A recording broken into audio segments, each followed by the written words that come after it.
오늘부터 잠언의 말씀을 우리가 함께 읽게 됩니다. 잠언은 일명 지혜의 책이라고 우리가 부르죠. 구약 성경을 형식적인 면으로 나눌 때 시가서라고 부르는 부분이 있습니다. 여러분 잘 아시는 욥기 시편, 잠언, 전도서, 아가서, 이걸 시가서라고 부르는데, 이 시가서 중에서 지혜 문헌이라고 한다면 그것을 욥기, 잠언, 전도서, 정경에는 이 세 가지가 이제 지혜 문서입니다. 그래서 욥기, 잠언, 전도서라고 하는데, 이 지혜 문헌이라고 하는 것이 이스라엘 백성들에게는 굉장히 중요한 개념입니다. 지혜라고 하는 말 자체가 히브리어는 호크마라고 부릅니다. 호크마, 이 지혜. 근데 이것은 어떤 사변적인 지식을 의미하는 것이 아니라 하나님과의 언약적인 관계를 바르게 유지하는 지식과 또 삶에 대한 명철함과 도덕적인 인격과 영적인 삶에 관한 훈련들, 이런 모든 것들을 다 포함하는 것이 호크마, 지혜다라고 얘기하는 겁니다. 좀 더 쉽게 말하자면 하나님이 축복을 누리는 자들을 위한 삶의 가이드, 이것을 지혜다 이렇게 말할 수 있겠습니다. 이분법적인 사고를 가진 헬라 철학과 달리 이 히브리 철학은요, 모든 지식이 삶과 다 연결되어 있었습니다. 그러니까 어떻게 살아가는 것인가, 이 삶과 연결되어 있는 개념입니다. 그래서 이 세상을 창조하신 우주적이고 또 만유의 하나님이신 하나님의 백성, 그렇게 살아갈 때 어떻게 살 것인가를 이야기하고 도움을 주는 것이 이 지혜라고 하는 것을 우리가 좀 알 필요가 있겠습니다. 그래서 잠언에서 지혜를 말할 때 한 가지 고정적인 개념으로 생각하면 안 돼요. 그러니까 우리가 잠언 볼 때 지혜에 대해서 나올 때, 지혜가 우리 한국적인 상황 속에서 지혜, 그래서 이 세상을 좀 이렇게 바르게 살아가는 그러한 이렇게 현명함, 이런 것이 지혜가 아니라, 이 지혜는 이스라엘 백성들에게 하나님의 백성으로 온전히 살게 하는 하나의 영적인 키워드 같았습니다. 키워드와 같은 거예요. 그러니까 그런 면에서 좀 이스라엘 백성들 사고를 이해하고 좀 들어갈 때 잠언을 좀 잘 이해할 수 있게 됩니다. 그래서 이스라엘 백성들은 모든 이 사고가 뭐냐면 언약 백성으로서의 그들의 삶, 그러니까 하나님의 백성으로 어떻게 살 것인가, 언약 백성으로 그들이 어떻게 살 것인가, 그런 문제를 다루고 있다라고 볼 수가 있겠습니다. 그런 면에서 볼 때요, 이 잠언이 총 31장이지 않습니까? 여러분 잠언을 묵상하는 것이 참 좋습니다. 그런데 이 잠언이 묵상하기는 참 좋은데 완전히 그것을 해석해서 이해하기는 좀 어려운 책입니다. 하지만 이것을 하나하나 좀 묵상하고 또 공부해 가면서 잠언이 갖고 있는 깊은 그런 영적인 세계를 우리가 좀 탐구하면 좋을 것 같다라는 생각을 하게 됩니다. 오늘 본문 우리가 1절서부터 33절까지 좀 긴 구절을 읽었습니다.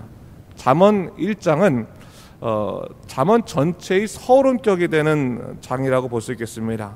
그래서 잠언 전체를 어떻게 이해할 것인가에 대한 키워드가 나와 있는 것이 잠언 1장이다. 그래서 이 잠언 1장을 잘 읽으면 잠언 전체를 열 수 있는 그러한 도움을 얻는다라는 것을 이야기하고 있죠. 본장 1절에 가보면 뭐라고 말하고 있습니까? 다윗의 아들 이스라엘 왕 솔로몬의 잠언이라 라고 말합니다. 이 모든 잠언이 솔로몬이 쓴 것은 아니지만 지혜의 상징으로서의 솔로몬의 그 책임에 관해서 얘기하고 있는, 이 책이다, 솔로몬의 책이다라고 하는 것을 얘기하고 있죠.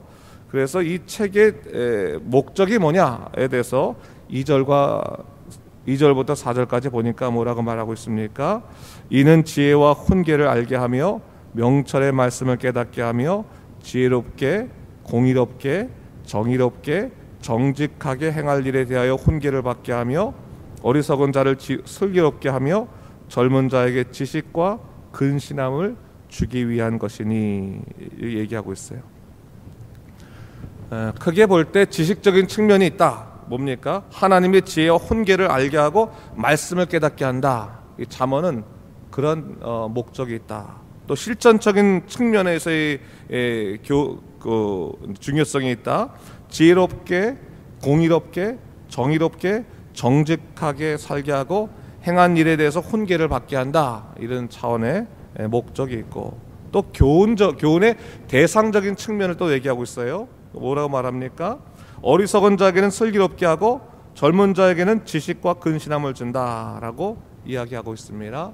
한마디로 이 책은 사람을 온전하게 살아갈 수 있도록 전체적인 도움을 주는 책이다, 그것을 얘기하고 있는 거예요. 그래서 5절에 가면 지혜 있는 자는 듣고 학식이 더할 것이요 명철한 자는 지략을 얻을 것이라 라고 얘기하고 있는데, 이 말은 이 책을 배움으로 더욱더 지식과 명철이 깊어진다라고 말하면서 우리에게 뭘 교훈하고 있는 겁니까? 배우라라고 하는 거예요. 이 책을 갖고 배우라, 인생을 좀 배워야 된다라는 것을 얘기하고 있습니다. 우리가 지혜를 배워야 할 충분한 이유와 목적이 있다라고 하는 것을 6절까지 이야기하고 있는 것이죠. 그러면서 7절에 가서 잠언 전체를 꿰뚫고 있는 키워드를 선포하고 있는 것을 볼 수가 있습니다. 7절 말씀 한번 같이 읽을까요? 시작. 여호와를 경외하는 것이 지식의 근본이거늘 미련한 자는 지혜와 훈계를 멸시하느니라 얘기하고 있어요. 우선적으로 잠언 기자가 이야기하는 것은 인생을 온전히 살아가게 하는 지혜의 핵심을 너희가 알아야 되는데, 그것은 뭐냐? 여호와를 경외하는 것이 지식의 근본이다, 이것을 얘기하고 있는 거죠. 그게 네 삶의 기준점이 되어야 한다라는 것을 얘기하고 있습니다. 여러분, 이 세상을 한번 보십시오. 이 세상에는 나름대로 성공하고 또 잘 살기 위한 많은 수고들이 있고, 여기에 이것을 바탕으로 한 지식적인 노력이 분명히 존재합니다. 근데 잠언 기자는 정말로 참된 지식이라고 한다면 그것은 여호와를 경외하는 것이다, 이것을 모르면 다 소용이 없다, 그것을 이야기하고 있습니다. 잠언 1장 7절에서 그래서 이 잠언 전체를 하나로 있는 키워드이면서 결국 성경 전체의 메시지, 하나님을 경외하는 삶이 결국 인생을 똑바로 살게 하는데 가장 중요한 핵심 포인트다라고 하는 것을 우리에게 가르쳐 주고 있습니다. 근데 문제는 뭔가 이 지식이 감추어져 있는 것이 아니라 이 세상에 온전히 드러나 있음에도 불구하고 어리석은 사람들은 이것을 깨닫지 못한다 얘기하고 있지요. 이에 대해서 이 시편 기자가 8절과 9절에서는 자녀에게 그 아비의 훈계를 들으며 내 어머니의 법을 떠나지 말라는 말을 통해서 부모의 인생의 지식을 무시하지 말라, 그것을 얘기하고 있습니다. 이것은 부모들의 인생의 경륜을 인정하라, 그런 말이 아니라 부모들의 인생을 쭉 살아와서 결국은 뭡니까? 하나님을 경외하는 것이 인생의 바른 길이었구나 라는 그런 인생의 교훈을 놓치지 말라고 하는 거예요. 놓치지 말라. 그러면서 동시에 10절 이후부터 젊은이들에 대한 교훈을 주고 있는데, 누군가 너에게 와서 너를 꿰어서 세상에 무자비하고 헛된 일을 하자고 할 때 합세하지 말라, 세상적인 유혹에 관해서 단호해라, 이렇게 말하고 있는 거죠. 왜 성경에서 젊은 자에게 이런 교훈을 하겠습니까? 젊었을 때는 이러한 세상적인 유혹이 마치 진짜처럼 여겨지기 때문에 잠언 기자가 젊은 너는 정신 똑바로 차리고 인생 제대로 살아라, 이것을 교훈하고 있는 것입니다. 그러면서 결국 16절에서 뭘 얘기하고 있습니까? 함께 또 읽도록 할까요? 16절 말씀. 대저 그 발은 악으로 달려가며 피를 흘리는데 빠름이라 얘기하고 있어요. 결국 뭐냐? 인생이란 뭐냐? 젊은 자에 대해서 얘기하고 있지만 인생의 모든 길은 뭐냐? 만약 지식이 없다면 그 발이 악으로 달려가는 것이 빠른 삶을 살아갈 수밖에 없고, 피를 흘리는데 빠른 삶을 살 수밖에 없는 것이 인생이다. 그렇기 때문에 너희가 지혜를 온전히 붙잡아야 된다라는 것을 얘기하고 있습니다. 20절 이후부터는요, 지혜를 여성에 비유해서 설명하고 있는 거예요. 그러니까 이 지혜를 인격화시켜서 설명하고 있는데, 신학적으로는 이 부분을 여성 지혜라고 부릅니다. 여성 지혜. 그러니까 이 여성에 비유해서 이것을 이끌어가고 있는데, 지혜가 마치 길거리에서 소리를 부르며 소리를 높이며 이야기하는 한 여인처럼 이것이 이미 선포되어서 모든 사람에게 알려져 있는 것이다라는 것을 얘기하고 있는 것이죠. 근데 문제는 뭐냐?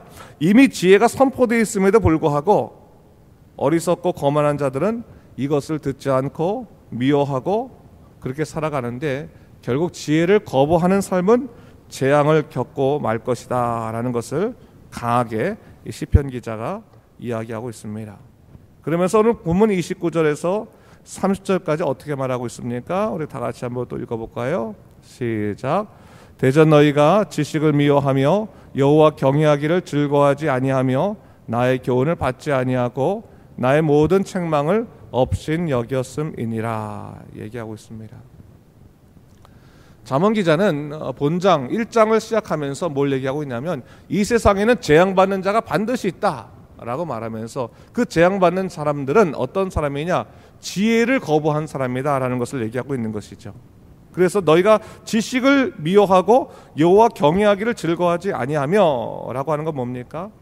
지혜의 근본이라고 할 수 있는 지식, 이 지식의 근본인 여호와를 경외하는 것을 즐거워하지 아니하고 교훈을 받지 아니하고 책망을 업신 여기면 반드시 그들의 삶은 재앙을 피할 수 없는 그러한 고통 속에 끝나게 될 것이다 라는 것을 얘기하고 있는 것이죠. 그러면서 바로 앞절 27절을 통해서는 뭘 얘기하냐면, 만약 지식을 거부한다면, 지혜를 거부한다면 그의 인생에는 근심과 슬픔이 가득 찰 수밖에 없다라는 것을 얘기하고 있습니다. 그러면서 본문 33절에서 마지막으로 이렇게 교훈하고 있는 것을 볼 수가 있습니다. 또 함께 읽습니다. 오직 내 말을 듣는 자는 평안히 살며 재앙에 두려움 없이 안전하리라 얘기하고 있어요. 잠언 기자는 이 잠언을 시작하면서 결국 뭘 얘기하고 있습니까? 인생에 중요한 원리가 있다. 하나님을 경외하고 그분의 뜻대로 사는 것이 결코 쉬운 것은 아니지만 그 쉽지 않은 것을 선택하고 그렇게 살아가면 너희 인생은 온전해진다. 평안히 살게 되고 두려움 없이 안전하게 거하게 된다라는 것을 얘기하고 있습니다. 자, 오늘 우리 잠언 1장을 보면서 여러분들이 결국 이 잠언 기자가 이야기하는 것이 무엇인지를 좀 우리가 잘 이해할 필요가 있습니다. 잠언 기자는 그걸 본 거죠. 이 세상은 지혜를 거부하는 세상이다. 좀 더 나가 뭡니까? 하나님을 거부하는 세상이다. 그런데 이 하나님을 거부하는 세상, 이 세상의 흐름대로 살면 결국 인생은 이 재앙으로, 고통으로 마무리 짓고 만다.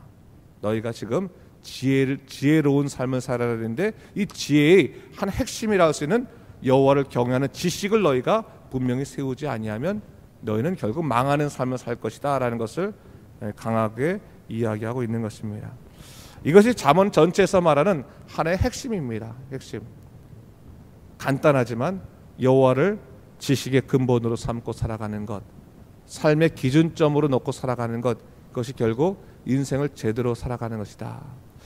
여러분, 우리가 일반적으로도 그렇잖아요. 살아갈 때 하나님의 뜻이 무엇인가, 하나님이 원하시는 것이 무엇인가, 그렇게 생각하고 살아가면 인생은 실패하지 않는다라고 하는 것을 얘기하는 겁니다. 하나님을 기준점 잡아서 살아가라, 그것을 얘기하고 있습니다. 잠언의 말씀을 다시 한번 묵상하면서 하나님의 말씀, 내가 인생을 살아갈 때 정말로 하나님을 기준점으로 놓고 살아가고 있나, 정말 하나님께서 나의 모든 것의 중심이 되시는가, 삶의 중심이 되시는가를 다시 한번 생각해보고 하나님의 뜻대로 믿음으로 살아가는 여러분 되시기를 주님의 이름으로 축원합니다. 기도하겠습니다. 우리 삶을 주관하시는 전능하신 하나님 아버지, 감사합니다. 이 새벽에 우리를 주의 전으로 불러주시고 잠언의 말씀을 통해서 다시 한번 우리 인생의 근본이 무엇인지를 다시 한번 생각해 보게 됐습니다. 우리가 삶이 바쁘고 어려운 일들이 많이 있지만 그럼에도 불구하고 우리가 인생의 길을 잃어버리지 않도록 인도하여 주시며 오직 하나님 안에서, 주님의 뜻 안에서 바로 설 수 있도록 주여 우리를 이끄시고 돌보아 주시옵소서. 성령으로 함께 하실 것을 믿사오며 이 모든 말씀 우리 주 예수 그리스도 이름으로 기도드립니다. 아멘.